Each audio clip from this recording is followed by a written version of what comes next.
이 면적이 사실은 어마어마합니다. 이쪽 부동산 쪽에서 신나셨더라고요. 그곳에 카페라든지 관광지를 만들자 기회의 땅이 될 수가 있다. 할인이었기 때문에 가장 논리적인 겁니다. 뭐 한국인으로서 마음이 아팠던 부분은 사실입니다.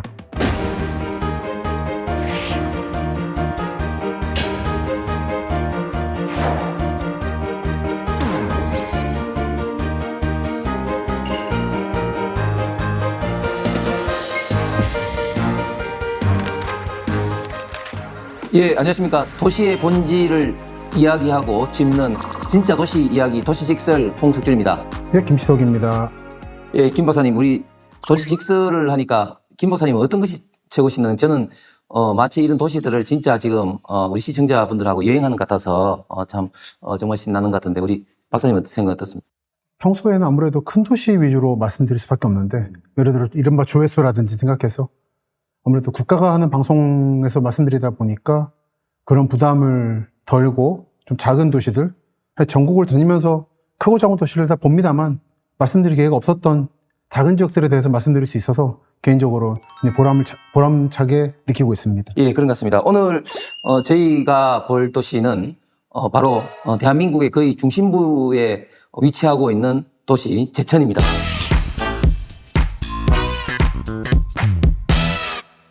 제천이라는 어떤 지명에서 보듯이 제자가 이제 제방제자를 쓰고 내천자를 쓰고 있는데 즉 제방과 천이 많은 도시다 이렇게 이제 우리가 이름에서 알 수 있을 것 같습니다. 이 제천에서 말하는 제방은 삼국시대 혹은 또 삼한시대에 만들어졌다고 하는 어림지에서 유래가 된다고 합니다. 가장 대표적으로 신라시대의 악성 우럭 선생에 의해서 이제 만들어졌다고 합니다. 우럭 선생은 잘 아시는 것처럼 고구려 왕산악 그리고 조선시대 박영과 더불어 우리나라의 대표적인 악성에 속하는데 이 우럭 선생이 원래 신라 출신이 아니고 대가야 가야 출신으로서 이 가야의 여러 가지 소리를 엮어서 12현금으로 만들었다고 해서 이 악기가 이제 가야금으로 나타납니다만은 진흥왕 때 대가야가 멸망을 하고 진흥왕이 이 우럭을 이 충북 지역에 이제 파견해서 어떻게 보면 지금의 어떻게 보면 고을에 있던 자리를 만드는데 이때 이제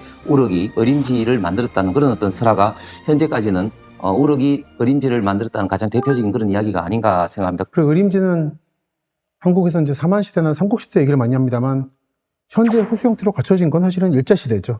그 뒤에 이제 이른바 역사 바로 세우기랄까요?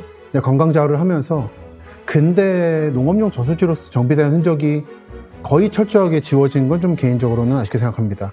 어림지가 그래도 참 대단한 게 지금 삼국시대의 대표적인 어떤 4대 어떤 저수지라고 할 수 있는 밀양의 수선제라든지 김제 백골제라든지 상주의 공금지라든지 이런 것들이 있지만 그 세 개의 저수지는 사실상 지금 저수지로서의 기능은 사실은 다 지금 이제 사라져버린 어떤 그런 것인데 어림지만은 지금 현재도 저수지로서의 기능을 그대로 갖고 있다. 그것들이 어림지가 참 대단한 것이고 또 어림지를 만든 어떤 공법이 보면 소위 말해서 부역토 공법이라 해가지고 진흙과 뭐 낙엽을 청청이 뭐 쌓아서 이제 하는 그런 어떤 공법이라는데 그런 어떤 공법으로 이렇게 수천 년 동안 유지되고 있다는 게 대단하고 물론 뭐 그 중간에 복구 내지는 또 보충도 했지만 어쨌든 그렇게 했던 어떤 과거에 우리 그 선조들의 이런 어떤 건축 그 기술들이 참 대단하다 하는 것들을 우리가 볼 수 있는 것들이 이제 어림지가 아닌가 생각합니다.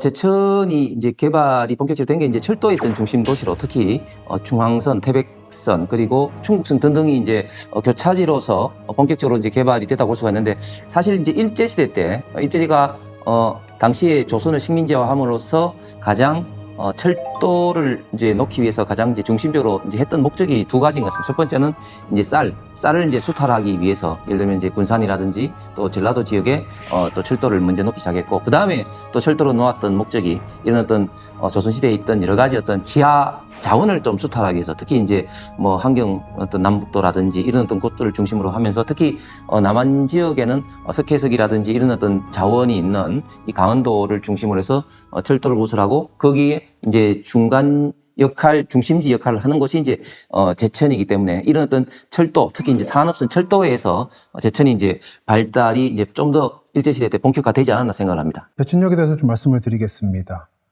제천역은 현재 충북선이 가장 중요하고 그 다음에 중앙선, 그 다음에 태백선이 해방 후에 만들어집니다. 이 세 가지가 교차하는 역이다 보니까 중요성이 있고 특히 태백선을 통해서 석탄이라든지 석회석을 서부 지역으로 반출하는 역할을 하다 보니까 제천이 충청북도지만 강원도의 관문 기능을 하는 게 있습니다. 사실 이게 제천의 성장을 저해한 측면이 있죠. 왜냐면은 이게 아예 강원도 제천이었으면은 강원도가 전력을 다해서 밀어줘서 관문으로 키웠을 건데 이게 남해도거든요. 그러다 보니까 기능은 사실 강원도 도시인데 충청북도에 있고 충청북도에서는 청주가 중심이거든요.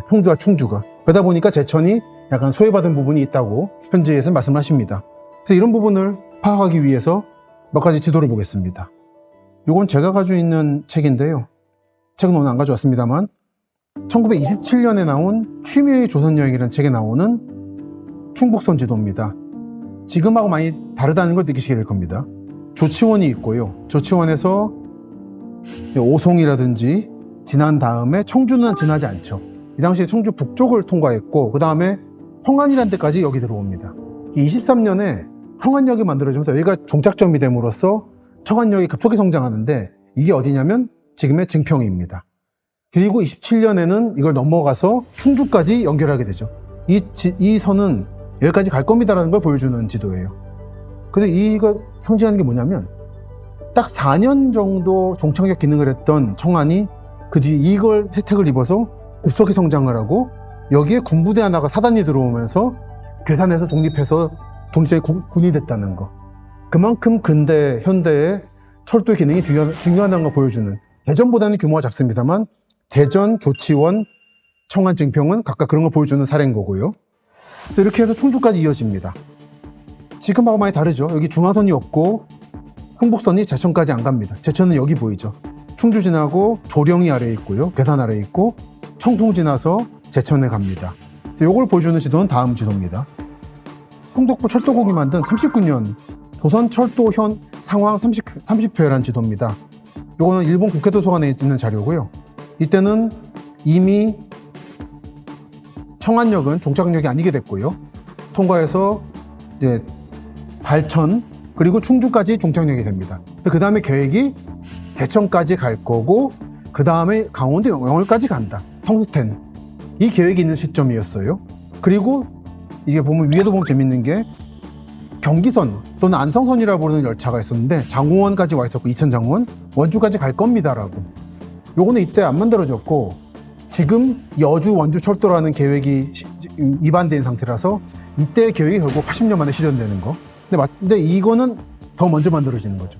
왜냐면은 원주에 있는 것보다 영월이라든지 강원도로 있는 것이 그 광물 자원이 중요했기 때문이에요. 그 중앙선에 대해서 사람들이 잘 모르시는 게 중앙선은 이제 광물 문제보다는 사실은 국방 문제가 큽니다. 뭐냐면 이거 일본에서도 그래요. 일본에도 중앙선이라고 있어요. 주호선이라고. 왜 만들었냐면 이제 태평양 전쟁으로 전황이 불리해지면서 미군 항공모함이나 전투기가 비행시구가 한반도는 경부선, 그 일본에서는 도카이선, 동해 본선을 폭격할 가능성이 있다. 그렇게 되면 근간 노선이 끊긴다. 그러면 이제 교통이 마비된다는 거죠. 그런 상황을 막기 위해서 내륙으로 폭격이 어려운 지역으로 철도 하나를 쓸어놓겠다는 계획을 세워요. 그래서 이른바 한반도, 조선반도나 일본 본토에서 각각 중앙선을 만들게 되는 거죠. 그래서 이걸 만들기 위해서 모든 철도가 계획이 중단됩니다. 그래서 제천까지 오게 돼요. 이 상태에서 해방을 맞이합니다. 근데 해방 후에도 이 제천부터 오른쪽으로 가는 철도들, 태백선, 영암선 등을 이어지는 게 왜냐면은 이건 좀 여러분들이 상상을 못 하실 수 있습니다만 지금은 강릉하면 뭐 안목해변이나 카페가 유명한데 또 오죽헌이나 원래 강릉은 광산촌이었어요. 그리고 이제 태백산 공업지대라고 해서 삼척까지 포함해서 동해라든지 공업지대였는데 석탄이 많이 나왔죠. 도기에서. 이 석탄을 일제시대, 식민지 때에는 곧바로 일본으로 가져갈 거기 때문에 딱 거기만 하면 됐습니다. 김 박사께서 말씀하신 것 중에 중앙선이 일제시대 때, 연합군, 미국을 중심한 연합군의 어떻게 보면 이제 경부선 어떤 공격에 대한 어떤 예비 차원에서 일본이 계획을 했다. 뭐 이런 거는 아주 또 새롭게 들은 어떤 이야기인 것 같습니다. 근데 해방되고 나니까 서쪽, 서울의 당일리 발전소라든지 서쪽에 발전소를 돌려야 되는데 이 강릉에서부터 서울까지 오는 철도가 없었어요. 그래서 배를 싣고 가져오다 보니까 사흘이 걸렸습니다. 사흘이 걸리는 상황에서 북한이 전기를 끊어버렸거든요. 대부분 발전소가 수풍이라든지 북쪽에 있었는데 끊어버리고 나니까 남한은 심각한 단전이 겪습니다. 이 상황을 해결하기 위해서 이승만 대통령 때 6.25 전쟁 중에도 정말 그 돌강공사를 해서 만들어내는 게 태백선 영암선 등인 거죠. 그래서 이때부터 이 지역은 철도가 연결돼서 강릉에서 서울까지 사흘 걸리던 게 하루 반나절이면 석탄이 이동되게 되는. 그래서 이거는 한국이 해방 후에 만든 최초의 간선철도, 그리고 그것이 제천으로 오게 되면서 제천은 강원도 광물자원이 나머지 지역으로 가는 관문으로서 뜨게 됩니다. 그러면서 지금도 가시면 제천역에는 이런 건물들이 있어요. 대한통운 건물이 남아 있습니다. 이거는 근대문화재예요. 근데 지금은 시락국을 파는데 맛있다고 하더라고요. 전 시락국 안 좋아서 안 먹었는데 좋아하는 분들 맛있다고 하니까 가보시기 바라고요. 대한통운 제천 영업소. 이게 대한통운이 왜 여기 가면 꼭 있는데, 왜냐면은 철도로 물건을 실어온 다음에 그 당시에 마차가 그 질문 받아가지고 딴 데로 보냈습니다. 말단 기능. 지금 버스나 트럭이 하는 기능을 대한통운이 했어요. 그래서 여러분들이 역사가 있는 역에 가시면 반드시 대한통운 건물이 있고 대체로 근대문화재입니다. 이게 철도 지역을 답사할 때 포인트. 그리고 또는 이런 건물들, 완전 일본이 나가야죠. 길쭉한 2층 건물들이 역 앞에 모여 있고, 그리고 제천에서 목숨을 걸고 또 고충시장 같은 것도 역 앞에 있고요. 철도 관사도 남아 있고. 그리고 이게 중요한데요. 한국철도공사 충북지역관리단이 있다가 없다가 다시 생겼습니다. 무슨 말이냐면 제천 지역이 워낙 철도의 요충지다 보니까 독자적인 기관이 큰 게 하나 있었어요. 지역관리단이.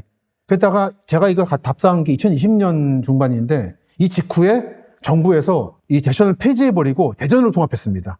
그때는 여기 난리가 났어요. 우리 죽으라는 얘기냐. 그래서 3년 뒤인 23년에 부활시킵니다. 그래서 제천은 철도역의 위치도 안 바뀌고 이 큰 기관, 정부기관도 가지게 되면서 철도 요충지로서 명명을 유지하게 됐고, 그것이 현재 제천의 인구 13만을 간신히 지금 지탱시키고 있는 바탕이 됩니다. 이만큼 사실 제천이 어떤 대한민국의 어떤 중심적인 역할에다가 주요 강물이 나서 수송하는 가장 중심적인 역할을 옛날부터 제천에서 하고 있다. 그래서 그런 어떤 차원에서 우리 대한민국에서 가장 큰 조차장, 즉 그런 강물을 한꺼번에 모아서 어떤 필요한 곳으로 분산하는 최고 큰 조차장도 뭐 있는 그런 어떤 배경이 된 게 아닌가 생각합니다. 이 부분 좀만 설명드리면은 식민지 시대 때 만든 3대 조차장이 있었습니다. 평양조차장, 경성조차장, 부산조차장인데 그 경성조차장이 지금의 수색역이에요. 그저 가보시면은 상암역부터 수색까지 쓸데없이 넓다는 느낌 받으실 건데, 그게 원래는 일본 제국이 대륙으로 가는 교도보를 만들었기 때문에 넓었고 분단되고 나니까 의미가 없어져가지고 지금 놀고 있는 겁니다. 그리고 부산조차장은 이른바 가야조차장이라고 하죠.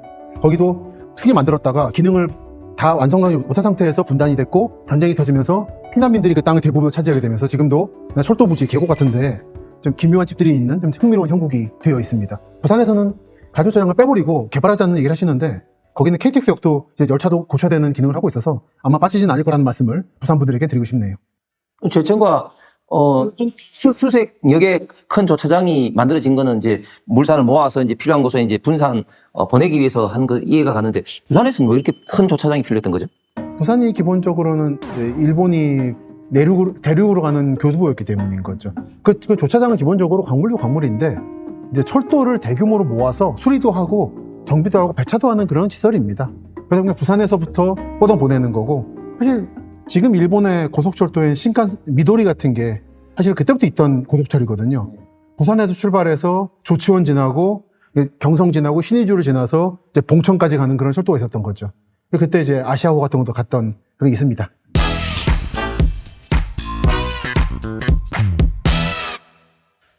제천은 철도 요충지다 보니까 중국인 분들이 많이 오셨어요. 현대에도 열차 타고 많이 오셔서 그 중에 한 부부가 지금도 이런 식당을 하고 계세요.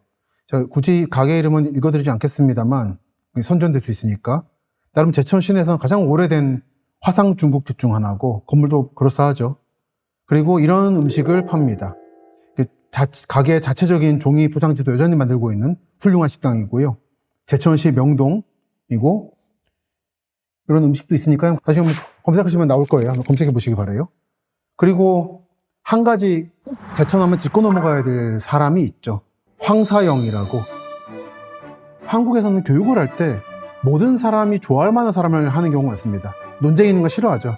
그러다 보니까 집회 인물도 전부 다 성리학자라든지 조선시대 인물로 해버리는 건데, 한국 역사상 가장 논쟁적인 인물이라면 이 황사영을 말할 수 있습니다. 가톨릭교도고 초기에 교황한테 편지를 보내서 중국의 가톨릭군을 조선에 보내서 조선 왕조를 무너뜨리고 우리 가톨릭교도를 해방시켜달라고 하는 편지를 보냈다가, 그 편지가 검거되는 바람에 한국에 대규모 가톨릭 탄압이 있었던, 그걸 일으킨 사람이 이 사람입니다. 근데 그 사람이 이 토굴에서 편지를 썼어요. 이게 제천 봉양읍 구항리 배론성지라는 데에 있습니다. 여기는 지금도 신학교 자리가 있고요. 기념물입니다. 한국 조선시대는 결코 유학만 있는 나라가 아니었어요. 세계에서 유일하게 가톨릭을 스스로 배워와가지고 이런 걸 만들어낸 나라였고, 제가 이거를 모 주간지에 연재하면서 이제 갔었는데, 그 직후에 교황이 서울을 방문했죠. 그러면서 이 편지가 이제 그렇게 해서 가톨릭 산업이 일어나고 나서 정부가 압수했다가 조선 왕조가 무너지면서 행방이 묘연해졌습니다. 그때 식민지 조선에 와 있던 외국 선교사, 외국 신부가 이 편지를 입수해서 교황청에 보냈어요. 그래서 교황청에 있다가 14년에 축성하러 왔을 때 같이 가져와서 서울 역사박물관에 있었습니다. 이렇게 전시된 원본이 이거예요. 정말 깨알같습니다, 글씨가. 깨알같은데, 우리 본국은 병력이 적기 때문에 정의의 가톨릭 군대를 보내서 하면은 금방 무너질 거고 우리 가톨릭 교도를 해방시킬 수 있을 거다. 한국은 애국교육만 시키기 때문에 반역이다라고 생각하기 쉬운데, 이 신앙인들에게는 종교가 영원한 거거든요. 한국에서 가장 논쟁적인 2명의 가톨릭 교도가 있는데, 한 명이 이 황사영이고, 지금 무덤이 경기도 양주에 있는데요.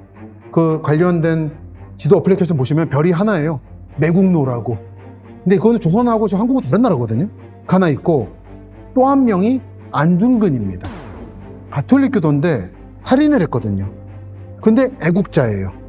하지만 살인을 했기 때문에 성인은 못 되는, 가장 논리적인 겁니다. 근데 한국 사람들이 국가만 배웠기 때문에 세계에는 여러 가지 다른 세계관이 있을 수 있다는 거를 못 받아들이다 보니까 이런 사람들이 논쟁이 되는 건데, 여러 가지 세계관을 동시에 돌리시면은 아마 이해가 되실 면이 있을 겁니다. 그리고 참고로 저는 무교입니다. 아마 한국에서 너무 지금 성리학 집안 얘기만 하기 때문에 이런 것도 존재했다라는, 그리고 그게 그 당시에 깡촌이었던 이 제천에 숨어서 이런 걸 했다는 말씀을 아울러 드리기 위해서 이런 말씀을 드립니다. 방금 배론성지 말씀하셨는데, 그래서 배론성지가 왜 유명하냐면 그 가톨릭 1800년대 이제 박해를 피해서 그 가톨릭 교도들이 여기 이제 제천에 이제 모이고, 그 다음에 또 그곳에서 김대근 신부 다음으로 우리 조선의 2대 신부였던 최양업 신부의 어떤 무덤도 이곳이 있고 해서 이곳이 이제 자연스럽게 성지로 이제 조성이 된 것 같습니다. 그래서 지금 충북에서는 이 배론 성지에서 박달제까지 이르는 이런 길을 순례자의 어떤 길로 지금 만들고자 지금 이제 하고 있는데, 저는 참 괜찮은 시도다 이렇게 생각합니다. 왜냐하면 우리 지금 많은 사람들이 어디 가냐면은 스페인에 있는 산티아고 순례길에 갑니다. 산티아고 순례길에 정말 어떻게 보면 좀 고생하지만 또 그곳에서 그러면서 또 생각을 좀 가다듬는, 그래서 지금 스페인에서 발표한 거에 따르면은 외국 사람들 중에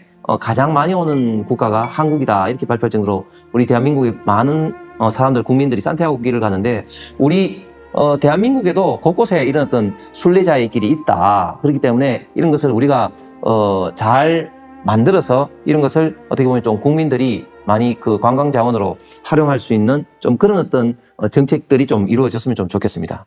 제천이 지금 현재 야심차게 발전시키고자 하는 어떤 기본적인 자원이 이제 한방이 아닐까 생각합니다. 제천은 충북 지역의 다른 지역, 즉 뭐 괴산이라든지 이런 것과 더불어 굉장히 산이 많기 때문에 옛날부터 많은 약재를 생산하는 어떤 지역으로 유명하고, 지금도 보면 우리 대한민국에서 생산되는 약 한 80% 가까이 한약 약재를 유통하는 어떤 그런 어떤 시장이 형성돼 있고, 그래서 제천시에서는 한방 바이오 엑스포를 통해서 이런 어떤 한방 그 약재 유통을 좀 더 그 강화를 하기 위한 여러 가지 어떤 정책적 어떤 이슈를 지금 현재 많이 지금 하고 있습니다. 제천 같은 경우는 우리나라에서 조선조 때 처음으로 유일하게 임금의 주치라고 할 수 있는 의를 2대에 걸쳐 배출한 어떤 곳이 제천입니다. 선조 때 의관인데 선조를 의주까지 또 호송도 하는 데도 참여를 하고,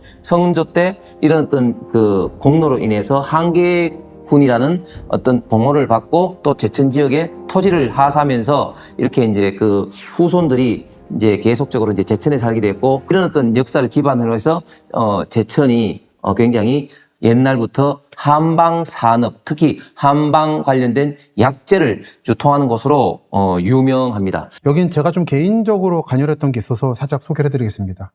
때는 거슬러 가서 2020년입니다. 제천 고도심에 이런 건물이 있었어요. 요거는 중앙곡자라고 하는 해방 후에 만들어진 시설입니다. 곡자가 뭐냐면 누룩이에요, 누룩. 예전에는 술을 다 지역에서 빚어서 판매하다 보니까 그 술을 만들기 위한 곡자, 누룩을 만드는 공장도 많았거든요. 그 중에 이 건물은 제천 도심에 있던 중앙곡자라는 건물이었습니다. 이렇게 이런 건물 길쭉하게 있었고요. 이런 느낌. 나중에 다시 나올 거니까 봐주십시오. 왼쪽에 빨간 건물에 있는 거, 웨딩홀. 그리고 안에 들어갔었어요. 이때 거의 폐허 상태로 있었고 철거한다는 소문을 듣고 마지막으로 갔던 겁니다. 이게 이제 누룩을 키우는 판들이에요. 이런 식의 건물들이 있었고 발효실 있었습니다. 그리고 나서 제가 모 신문에다가 이런 걸 하나 썼어요. 그러니까 저는 뭐 남의 지역이기 때문에 뭐 보존하자 말자 말은 아니었는데 그냥 헐고 주차장 짓는다더라고요. 그러니까 주차장 짓는다고 헐었다가 후회하는 건물이 한국에 한두 군데가 아니거든요. 근데 지금 한국에 예전 누룩 공장이 이렇게 원형이 남은 게 많지 않았기 때문에 한번 생각은 해보시라라는 글을 남겼고, 이걸 글을 쓰고 났더니 그 지역의 전통주 단체들이 연락이 오셔서 몰랐다고, 이런 게 있는 줄을. 뒤늦게 이제 보도 움직임이 벌이셨는데, 한국의 건축이나 문화재는 언제나 마찬가지입니다만 뒤늦게 들어오면 안 됩니다. 계획은 몇 년부터 수립되기 때문에 미리 조사를 하시고 들어오셨어야 되는데 뒤늦게 이렇게 제 글을 보신 다음에 운동하시다 보니까 안 됐어요. 그래서 시청에서는 결국은 무슨 논리였냐면은 이 누룩시설, 아까 제가 찍었던 요것만 보내드렸던 발효박물관에 보내고 나머지는 어쩔 수 없이 철거하고 주차장을 짓겠습니다라고. 근데 시민 공청회 안 하다가 이 글이 나오고 움직임이 벌어지면서 뒤늦게 공청회를 열었는데 많은 시민들은 그런 흉한 거 빨리 헐고 주차장 진작하면 좋아합니다. 그래서 헐렸고, 현재 제가 검색을 다시 해봤는데 이번 준비하면서 이 발효박물관에 가 있는지는 모르겠습니다만 아마 가 있겠죠. 한번 가시게 되면 봐보시기 바랍니다. 그 중앙곡자에서 온 누룩판이 있는지. 그래서 현재는 어떻게 되어 있냐면 이렇게 되어 있습니다. 깨끗이 헐렸고요. 아까 말씀드렸던 이 빨간 건물, 웨딩홀 뷔페 보이죠? 그리고 주차장을 짓겠습니다. 그래서 주민 주차 편의를 꾀하겠습니다라고. 제가 남의 동네 일이기 때문에 세게 말씀을 못 드렸습니다만 뭐 한국인으로서 마음이 아팠던 부분은 사실입니다. 한편 이제 문화 건물로서 제천에서 힘을 기울이고 있는 게, 여기가 이제 대전 신탄진 등과 함께 담배 공장이 큰 게 있었어요. 일제 때부터. 여변초 수납 취급소라고 있었는데 이런 건물들을 약간 새로 짓기도 하고, 제천 여변초 생산조합 이렇게 해서 이런 건물들은 일제 때 거를 순대가지고 보존도 하고 있습니다. 근대문화유산 제273호 제천 여변초 수납 취급소. 근데 이게 왜 말씀드리냐면 요거를 요즘에 제천이 밀고 있는 행사가 하나 있어요. 이게 이 여변초 조합에서 합니다. 건물에서. 그래서 저는 이 본물을 보고 왔고 이걸 얘기했더니 사람들이 그 일제대 건물인 건 모르셨고 거기 음악회 하는 데 아니냐고 그렇게 말씀하시더라고요. 이 부분은 어쨌든 뭐 유래를 아시든 모르시든 간에 예전 공간을 일부는 헐었지만 어떤 거는 헐리지 않고 놔두면서 새로운 형태로 21세기에 이어가신 거라서 제천시가 이 부분은 잘하셨다는 말씀을 꼭 드리고 싶었습니다. 제천에 조금만 더 말씀 이어가면은 고도심 많이 헐고 있어요. 아까 말씀드린 주차장 만든다고 헐어버린 곡자 건물도 그렇고, 또는 예를 들어서 제천 시민들이 아끼고 사랑하던 서부시장이라는 데가 있었는데 이런 공간입니다. 한때 제천의 번영의 상징이었는데 멈춰서 뭐 재건축 얘기가 나옵니다. 이렇게 70년대에는 제천 한복판에서 시장 기능을 많이 잘했다고 합니다. 이런 느낌이고요. 이렇게 많은 경우가 많은 부분이 헐려나가면서 구도심이 바뀌고 있는데 그런 중에도 여변초 조합은 살아남아서 관광전으로 재생했다라는 부분은 꼭 말씀을 드리고 싶었습니다.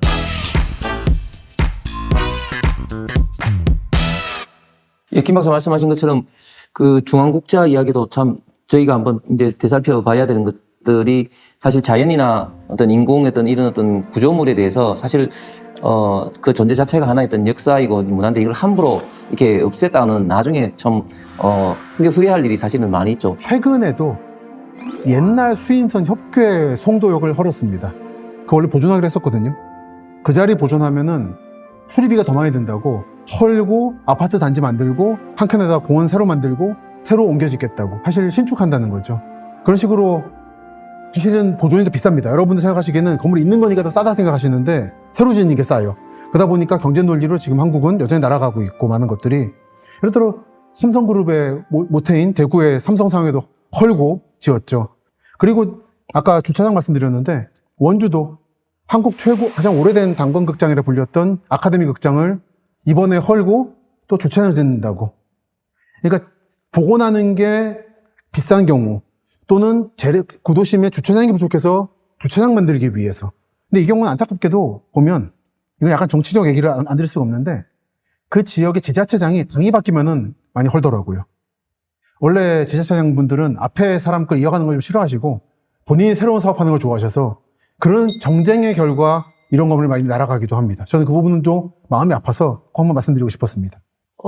과거에 만들어진 다리 중에 청풍교라고 있는데 이 청풍교를 지금 현재 제천에서 큰 이슈입니다. 이것을 그냥 철거하느냐 아니면 안전진단을 거친 후에 이 청풍교에 어떤 카페라든지 이런 곳을 해서 개발하느냐 이런 어떤 게 이슈였는데 그동안은 제천군에서 이것을 보수하고 안전진단하고 하는데 많은 예산이 들기 때문에 철거하자는 것이 더 우세했지만 최근에는 충북지사가 이것은 충북도의 사업으로 우리가 책임지고 하겠다 이렇게 이제 발표를 한 다음에는 좋다 그러면은 이 기존의 청풍교를 활용하자. 그래서 그곳에 카페라든지 관광지를 만들자. 뭐 이런 것들이 더 이제 우세한 어떤 여론이 돼서 이렇게 추진할 예정으로 돼 있다고 지금 많이 이제 언론에 지금 부각이 되고 있습니다. 그래서 결국은 어떤 도시든지 어떤 국가든지 앞으로 어떤 미래의 어떤 발전 정책을 고민할 때는 결국은 지금 지역이 갖고 있는 어떤 자원이 무엇인지 정확하게 보고 이제 판단을 해야 될 것 같은데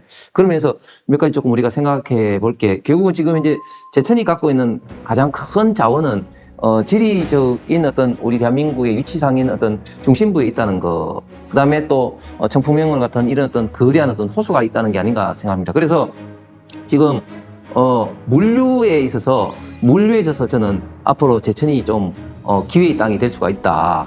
지금 물류 단지가 지금 이제 많이 지금 이제 들어가는 곳들이 주로 보면 경기도 남부 지역입니다. 뭐 이천이라든지 이런 곳들에 대규모 물류 창고들, 대기업들의 물류 창고들이 많이 지금 들어가고 있습니다. 앞으로 이 물류 산업은 이런 어떤 온라인이라든지 이런 어떤 분야가 발전할수록 계속해서 커질 수밖에 없는 부분이기 때문에 이런 물류 산업을 어떻게 잡느냐 하는 것들이 특히 위치상으로 경기 남부권하고 맞물려 있는 어떤 제천에 있어서 저는 굉장히 저는 중요한 어떤 포인트가 아닌가 생각합니다. 지금 들리는 이야기는 제천 3단지 쪽에 뭐 쿠팡 같이 첨단 어떤 물류센터를 한다는 그런 어떤 뉴스도 들리고 있습니다만 앞으로 제천은 결국은 물류 유통 분야에 어떻게 보면 좀 성부를 좀 그려야 된다 이런 어떤 생각이 듭니다. 또 두 번째는 이 청풍명을 본데 이 면적이 사실은 어마어마합니다. 우리 대한민국의 댐이 만든 호수에서 지금 소양강 댐 이후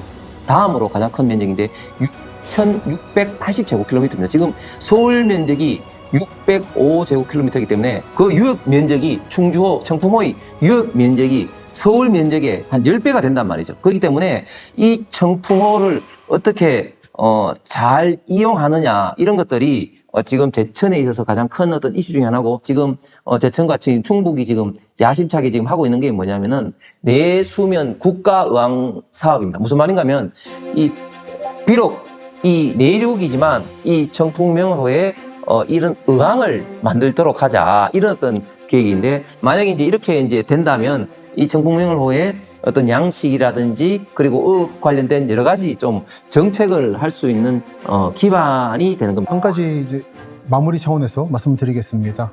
요즘 제천시를 포함, 요즘에 지방소멸, 인구 감소 문제가 많이 나오는데요. 제천도 마찬가지입니다. 최근 기사를 보면은 올해 1월 기사인데 13만 명을 꺾었다고 합니다. 사실 그렇게 되면은 컴팩트 시티를 해야 되거든요. 컴팩트 시티라는 게 황무지에 이거저거 만든다 되는 게 아니라 구도심에 붙여도 만들어야 되는 겁니다. 그런데 이 시점에서 제천은 예전 방식대로 여전히 또 미니 복합타운이라는 거를 저 땅끝에 만들고 있어요. 여기가 원도심인데 이쪽에 공장이 있고 바이오밸리는 산단이 있고요.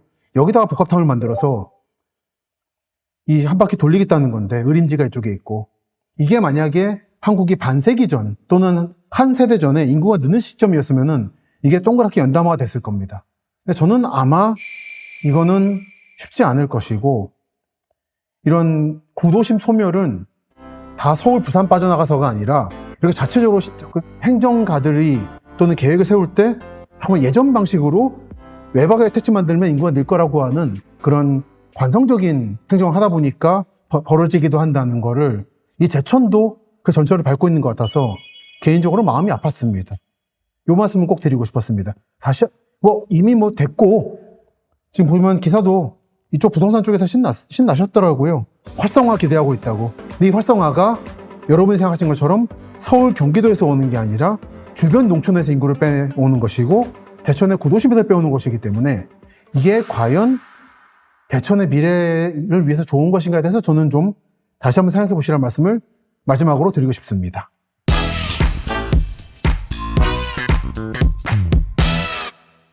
이 청풍호 충주호를 중심으로 해서 앞으로 관광이 됐든 수산업이 됐든 앞으로 제천의 어떤 미래 먹거리 사업으로 가장 힘써서 하면 앞으로 제천에 어떤 희망이 보이지 않을까 생각을 합니다. 제천은 현재 다행히도 철도도 옮기지 않았고 철도에 지부도 남아있고 그리고 공단도 여러 개 조성되고 있어서 다행히 13만 정도 인구를 당분간은 유지할 것 같습니다만, 모든 지역이 마찬가지입니다만 본인 지역이 축소된다는 걸 차마 받아들일 수 없는 건 압니다. 하지만 대규모 인구 증가나 성장을 바라기 쉽지 않다는 현실도 아울러 직시하시길 바라고요. 그런 차원에서 특히 저는 계속 걱정되는 게 이 미니 복합타운 지구입니다.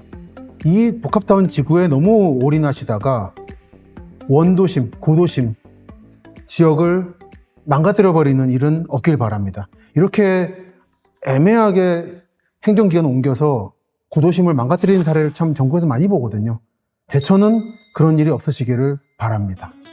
예, 의림지로 시작한 제천이 이제 충주 청평으로 새로운 어떤 기회를 맞고 있습니다. 특히 대한민국의 가장 중심의 역할을, 중심지 위치에 있는 이런 어떤 지리적 이점을 활용해서 과거로부터도 어떤 철도의 중심지였지만 앞으로 이 대한민국의 물류 유통 산업의 거점으로서도 성장 가능성이 충분히 있는 지역이 제천이 아닌가 생각합니다. 앞으로 의림지와 충주 그리고 물류 산업 도시로서의 제천의 비상을 기대합니다.